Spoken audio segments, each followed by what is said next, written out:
In today's video, I'm going to teach you how to create dashboards in Google Sheets. By the end, you'll know how to pull clean summaries from your raw data and turn them into clear visuals that update automatically. First, we'll aggregate your data so the dashboard stays tidy and reliable. Open your spreadsheet and create a new tab. Name it Summary to keep everything organized. This tab will be where your charts read from, rather than pulling directly from a messy data table. Now, in the Summary tab, use a single formula to group and total your numbers by category.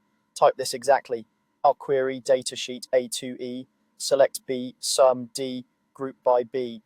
Here's what it does. It looks at your main sheet called datasheet, scans columns A through E from row 2 downward, then selects the category in column B and sums the values in column D, grouping them by each category. Make sure your raw data has a proper header row at the top and that your categories truly live in column B and the amounts in column D. If your setup is different, adjust the letters in the formula accordingly.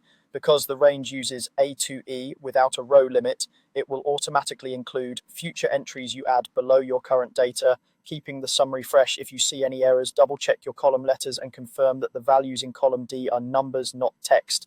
With your summary ready, it's time to insert visuals. Highlight the results in the Summary tab, then go to Insert and choose Chart. Google Sheets will suggest a chart type, but you can change it in the chart editor. Use a scorecard chart when you want to spotlight a single big number, like total revenue or total tasks completed. If you have a single cell that holds that total, a scorecard will make it instantly visible and bold.